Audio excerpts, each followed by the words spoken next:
Bem-vindo a este vídeo sobre as principais neuroses estudadas pela psicanálise. Vamos explorar como a mente cria mecanismos para lidar com conflitos internos, resultando em 3 manifestações distintas: a neurose obsessiva, marcada pelo controle excessivo; a histérica, que transforma conflitos em sintomas corporais; e as fobias, que canalizam a angústia para objetos específicos. Utilizando exemplos clínicos e situações do cotidiano, mostrarei como identificar essas estruturas. Essa compreensão é fundamental para nós, estudantes de psicologia, pois essas neuroses aparecem frequentemente no setting terapêutico. Afinal, você terá ferramentas para reconhecer essas dinâmicas, tanto na prática clínica quanto nas relações humanas em geral. Na psicanálise, neurose refere-se a um conflito entre desejos inconscientes e exigências da realidade. Diferente da psicose, onde há ruptura com a realidade, o neurótico mantém o juízo da realidade, mas sofre com seus sintomas. Por exemplo, alguém com fobia de avião sabe que o medo é irracional, mas não consegue controlá-lo. Freud descobriu que os sintomas neuróticos são formações de compromisso, tentativas do inconsciente de expressar desejos reprimidos de forma disfarçada. Os mecanismos de defesa, como repressão, deslocamento e conversão, atuam criando esses sintomas. É crucial entendermos que, por trás de cada compulsão, drama corporal ou medo específico, há uma história inconsciente buscando expressões. A neurose obsessiva apresenta uma contradição fundamental. O sujeito deseja intensamente, mas teme seu próprio desejo. Isso gera rituais de controle, como lavar as mãos 30 vezes ao dia ou verificar portas repetidamente. Na prática, a gente estudando, a gente vendo os casos, vi um caso de um executivo que precisava organizar sua mesa perfeitamente antes de qualquer reunião. Caso contrário, acreditava que fracassaria. Freud chamava isso de formação reativa, onde o sujeito adota comportamentos opostos ao desejo inconsciente. O obsessivo muitas vezes tem pensamentos intrusivos, agressivos ou sexuais, desenvolvendo compulsões para neutralizá-los. Paradoxalmente, quanto mais tenta controlar, mais os pensamentos retornam. Essa dinâmica revela o que Lacan chamou de gozo do obsessivo. Sofrer pelo excesso de controle tornou-se em si mesmo uma forma de satisfação. O obsessivo vive em constante tensão entre alcançar a perfeição e temer o fracasso. Um estudante que só se permite descansar após horas de estudo exaustivo ilustra bem essa dinâmica. Eles frequentemente adiam o prazer, planejam viagens que nunca realizam, poupam dinheiro que nunca usufruem. Lacan associa isso à relação com a figura paterna. O obsessivo busca ocupar simbolicamente o lugar do pai, mas nunca se sente legítimo nessa posição. Quando a gente compreende isso, percebemos que muitos obsessivos foram crianças que internalizaram exigências parentais extremas. Certa vez, um rapaz relatou que o seu pai só o elogiava quando tirava notas perfeitas.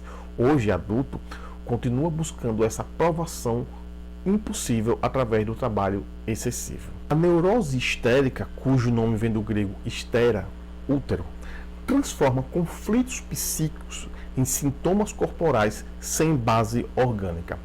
Certa vez, conheci um jovem que desenvolveu paralisia nas pernas após desejar inconscientemente fugir de um casamento arranjado. Freud descobriu que o histérico não quer a satisfação, mas sim manter o desejo em estado de insatisfação. Eles frequentemente colocam-se em situações dramáticas, como paixões impossíveis, para preservar esse estado.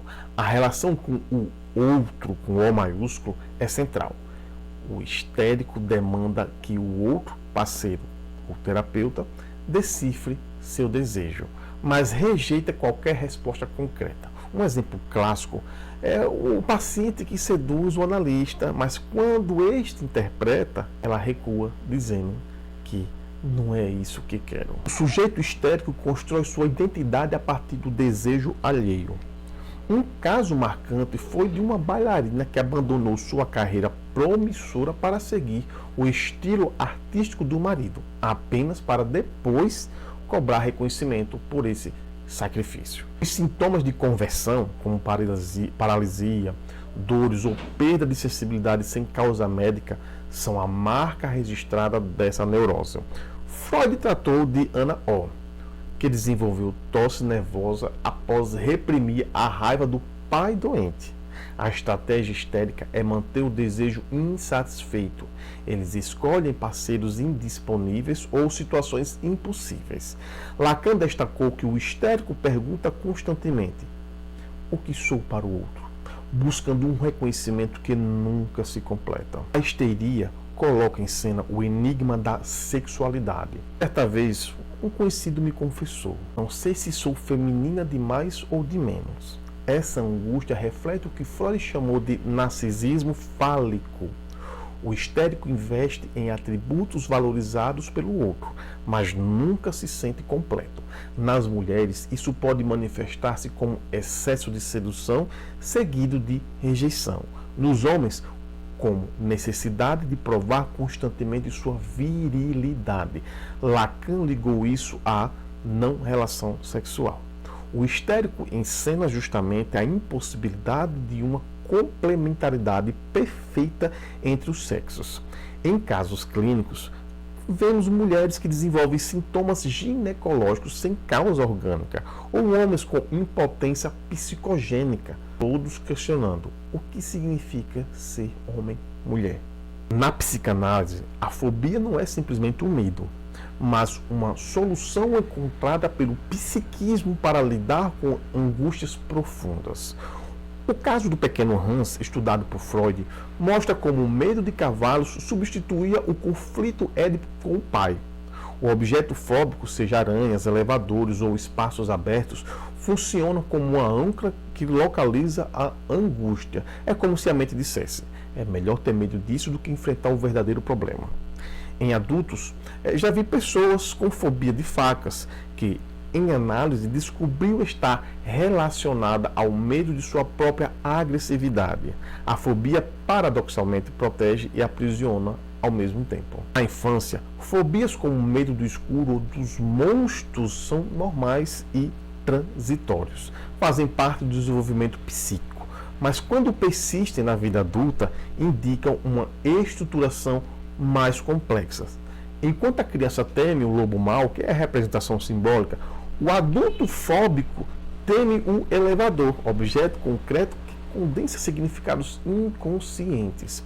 Diferenciamos fobia de pânico. Na fobia, o medo está ligado a um objeto específico. No pânico, a angústia é flutuante e imprevisível. Um paciente com fobia social evitava reuniões porque, inconscientemente, temia repetir a humilhação que sofreu do pai na infância. A análise ajudou a perceber essa ligação, reduzindo o sintoma. Freud observou que muitas fobias surgem num contexto de estrutura histérica. Nesses casos, o medo é performático. A pessoa monta um drama em torno do objeto fóbico. Certa vez vi uma pessoa com fobia de avião, e ela só conseguia viajar se todos a bordo soubessem de seu pânico, como se precisasse de testemunhas para seu sofrimento.